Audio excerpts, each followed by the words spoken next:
All games have a certain type of failure, whether being killed by our opponents in CSGO or aiming the wrong target in Angry Birds. A failure often makes us feel frustrated.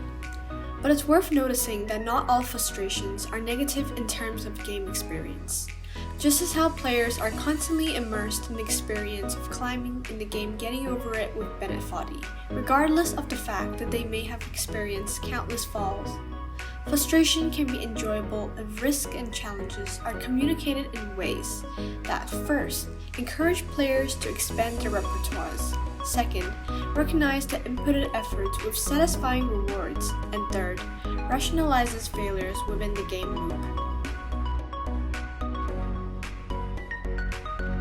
The first way to make frustration enjoyable is to design challenges in ways that expand the player's repertoire for future use. Player repertoire, as defined in Half Real by Jesper Juhl, is a collection of methods that the players have to master in order to overcome challenges. A quality game must present the player with challenges, continually letting the player develop a better repertoire for methods for playing the game. Therefore, if challenges are designed as mediums for players to learn something from their failures, such as a trap that requires carefulness to pass, or the flaw of a specific strategy, then frustration will no longer stop players from moving forward, but will become the opportunity for them to reflect on other possible solutions. For example, in Getting Over It, the gravity and the terrain with different degrees of steepness are designed to expand the player's repertoire. Each of the player's failure means a new possible strategy is unfolded through their intelligence interacting with the game's terrain. Like, what if I try to move my fulcrum forward a little bit next time? What are the other possible routes? Thus, in this way, frustration expands players' repertoire and motivates them to retry the game again and again and explore the optimal solution. Therefore, frustration is indeed what drives the player community to explore different strategies in the game's state space through repeated failures. If Getting Over It has no challenges at all, for instance, here's a mod that makes gravity disappear, and each time the player creates a fulcrum on a rock with the hammer, they can move upwards no matter how steep the terrain is. In this way, their strategy would be fixed to swinging the hammer mechanically until they reach the top. In such scenarios, as the opportunity of frustration is absent to cue new strategies, players' repertoires are unable to dynamically change, causing a dull gameplay. As shown in this diagram, we've already discussed how frustration can be transformed to enjoyment by designing challenges that helps player build their repertoire.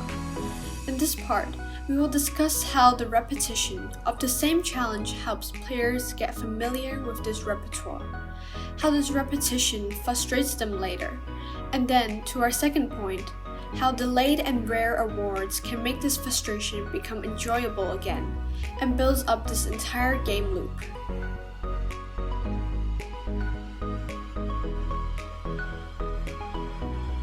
Games cannot provide fresh content uninterruptedly. Players can easily get overwhelmed if there's just too much for them to learn at the same time. Therefore, games often introduce information for players to learn in stages, giving them plenty of time to expand their repertoires by repeating the same challenge. However, the intuitive rewards of these repetitive actions can become less and less attractive to the player, leading to frustration due to dullness.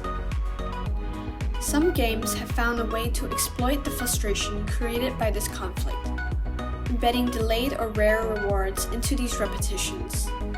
Rare materials in Monster Hunt, shiny Pokemons in Pokemon, mounts in World of Warcraft.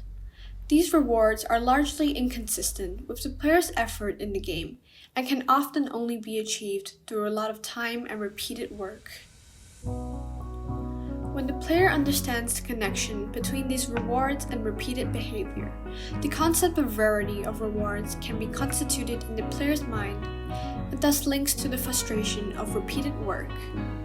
The frustration does not disappear from the mechanism, but is transformed to the expectation of known but not yet received rewards as the player experiences these repetitions.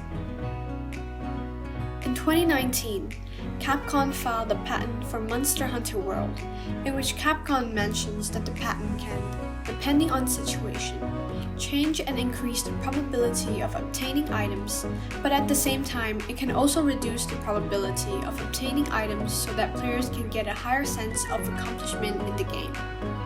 This anticipation greatly reinforces the sense of accomplishment the player receives when he or she finally receives the reward, making the player still full of excitement in the gap between receiving new information.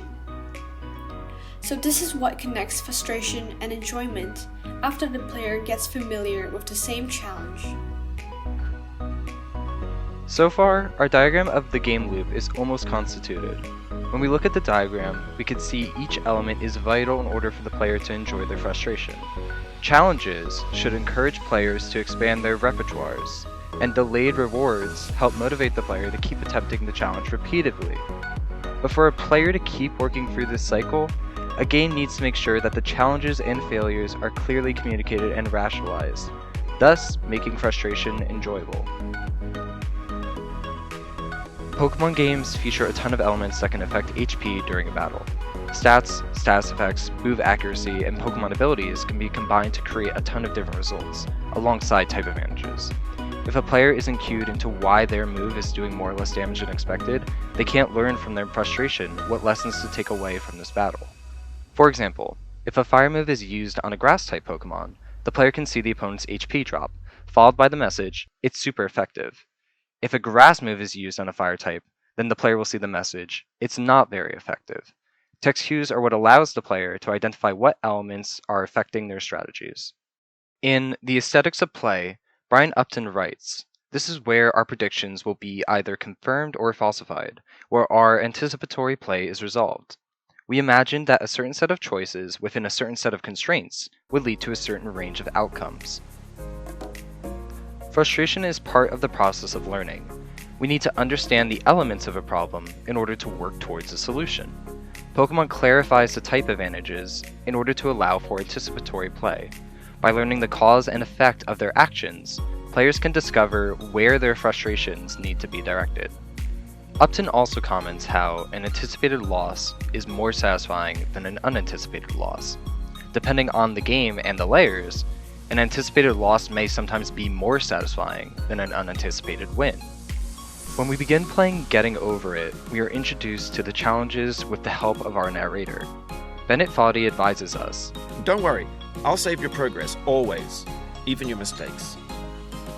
It's a simple line, but it communicates to the players the challenges they are about to embark on, preparing them for the extreme consequences the game presents for their mistakes.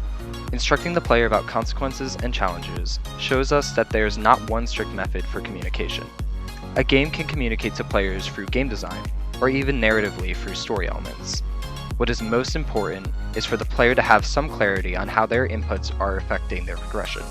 If that information isn't clear, players will struggle to stay engaged with their frustration.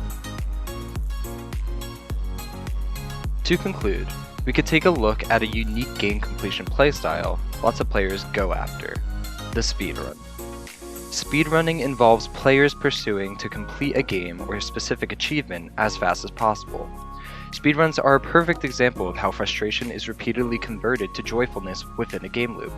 As a player-invented gameplay, speedrunning encourages players to adapt their skills against a game's design challenges. It thus allows players to fully realize the capacity of improving their repertoire through countless attempts, repetition, and reflection. In a way, the frustration within speedrunning can be transformed into a motivating factor towards expanding the player's repertoire. Moreover, each new record is a milestone that marks a player's current repertoire. In order to step closer to the theoretical perfect repertoire required by a game's challenges, the player's goals change. Their objective becomes to overcome the frustration of beating the records set by themselves, or even a community set time. This sense of accomplishment of getting the best run is achieved through repeated failure. For players, the records they break are both their delayed but satisfying reward and their next challenge. The reason why this enjoyable loop exists is because all challenges are communicated to the player. If objectives within a game are unclear, then a player would struggle to find any cause and effect. Illustrating challenges to the player is what allows speedrunners to find faster methods of completion. It is only when the input of efforts are not wasted, rationalizing the point of frustration, which brings out a satisfactory game cycle. A speedrun cannot happen without this experience of countless loops between failure and retry. Each failure unravels the infeasibility of a route or strategy. Like in all games, the process can be painful and frustrating, but as it turns out, it could lead to a more complete and enjoyable game experience. On the surface, frustration may seem like an excessive feature within games, when in actuality, it can make a game more game-like than anything.